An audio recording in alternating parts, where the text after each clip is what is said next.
Earlier on, we spoke about Bill Teoh as a young police officer in Orchard Road and then in Jurong. Now we want to move on to another phase of his life in the Singapore Police Force. Bill, you were transferred after a time. Yes, after Hock Lee bus strike, 1955, probably for my trilingual ability, and I was transferred to Special Branch. You think that was And I remained in Special Branch until they took me up to become the Commandant Vigilante Corps. So what were some of the incidents that you handled while you were at Special Branch? There were so many, but one of the biggest operations we had was Operation Coldstore in 1963, in which it picked up over 100 Communist United Front activists in order to prevent what was considered a threat to security at the time. And the threat, you say, is the threat of having the government in power overturned? Yeah. Okay. But how... That's the main objective of the United Front. Okay. Now, was this exercise carried out over one night or what? It was. Was planning very complicated? It took How were months. the arrests organized?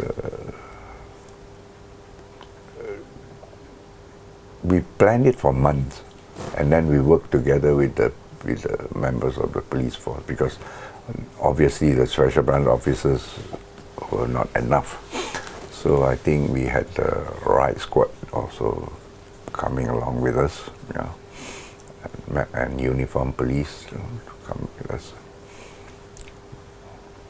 It was a massive operation. So apart from Operation Coldstore, what were some of the other big events that you had to handle under Special Branch? Hock Lee riot was because of a dispute with the Hock Lee management. It was because the management was quite bad employers, so they went on a strike. And then the Communist United Front took the opportunity to agitate them. To students were visiting them every night. Other factories went on sympathy strikes, in order to create problem for the government. So on the ground, what was it like? I think earlier on, you were describing things like you had to face a whole group of students, you had to use water cannon and all that. Can you tell us about this incident? When the students rallied against national service, there were one or two occasions where we had to use water cannons against them, and when they gathered in the Chung Cheng High School, when they stayed in, there was a big massive stay-in of students in Chung Cheng High School. My water cannon was stationed there. When the students started to charge forward, we were told to use the water cannon on them. There were 6 of us handling this. And how many students? About 2,000 at least. But the water cannon could handle a situation like that. Were there any other encounters you had under Special Branch that you remember well? Oh yes, during my time in Special Branch, I also had the job of interrogating Mr. David Nair, who became our president later. It was my job to go up to Changi prison to interrogate him, but actually it was like a chit-chat interview, and that I had a big failure in that, because every time I sat down with him, he would say, "Mr. Teoh, you are not up to my level." I say, "Why, sir?" I used to come. He said,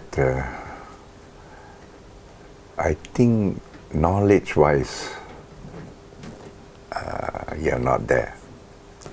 Then I presume he was talking to me about knowledge of communism, Marxism, and I thought that was what he meant, which I agreed. I wasn't. I didn't study that, so which I agreed.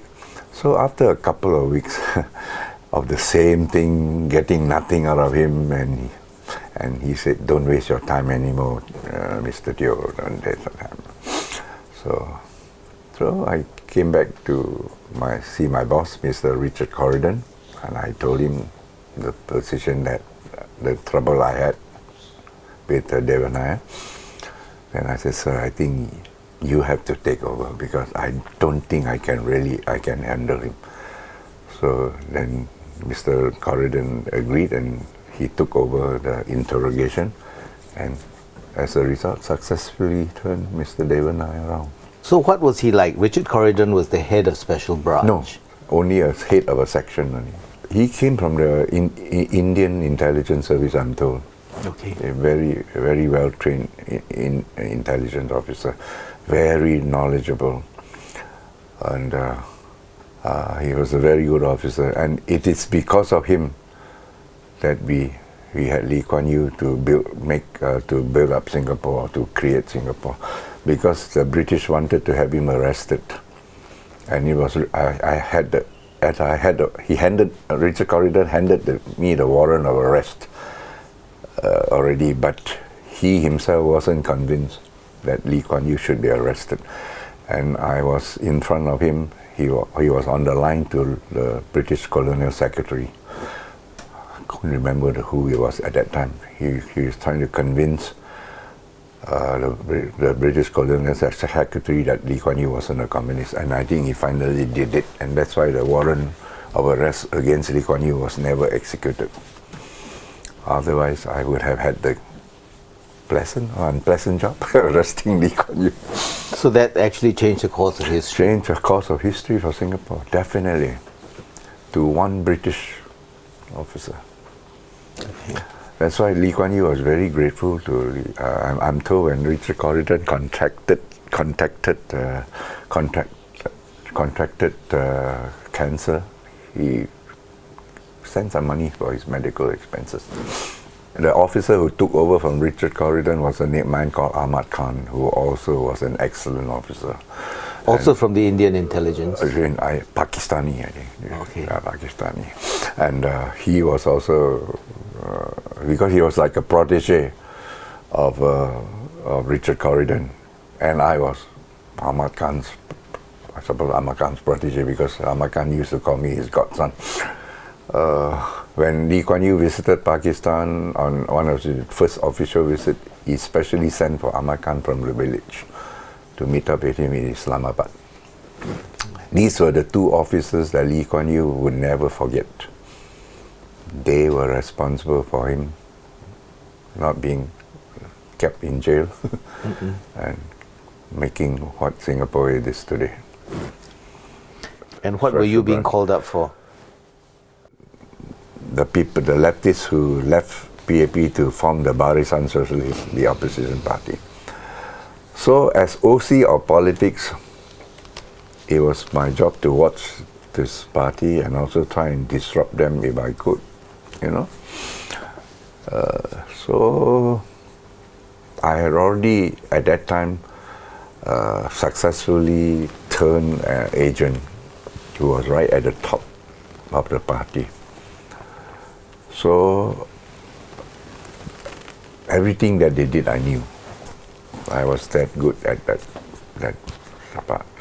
And also, although I had a good agent in there, I also was trying to work with a member of the press, the guy I mentioned, Jackie Sam, who was writing political things all the time. So I was trying to use his paper also to sometimes give him a little bit of information to help him write disparaging things about the opposition party, subtly, you know.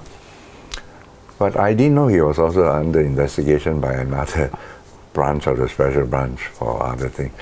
So obviously they knew that I was in contact with this guy. So my boss, the director, called me on Monday and told me, hey, you know, you are doing something wrong, you know. But I say, yes sir, I agree with you, I'm doing something wrong, but something that is working for us. He agreed with me, yes, it's working for us, but it's still not right because you didn't get permission. So I admit that, sir. I did it out of my own volition, you know. I agree. He said he shouldn't do that, you know. I thought I was going to get a sack because anybody who did that is sure to get dismissed.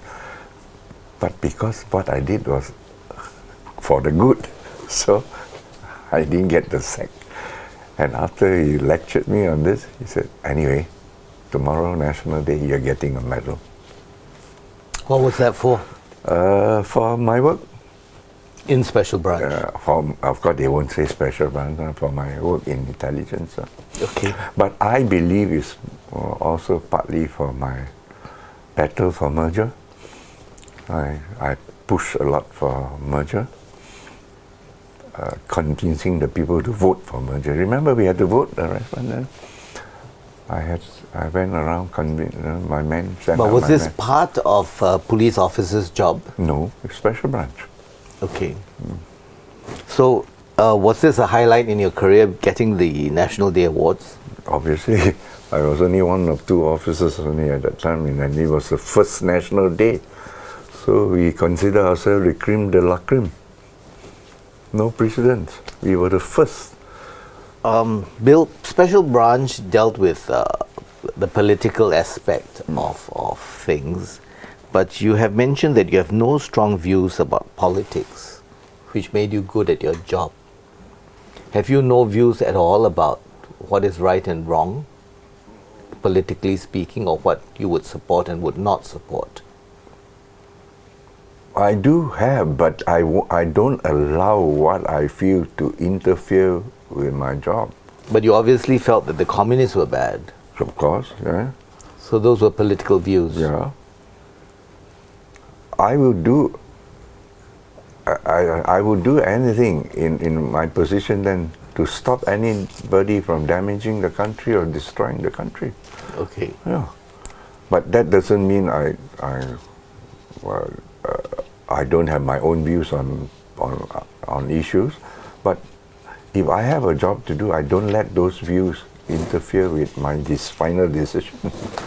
Now we want to move into the third phase of your career with the police force, and this would be your time with the Vigilante Corps. We'll take a short break and we'll be back again.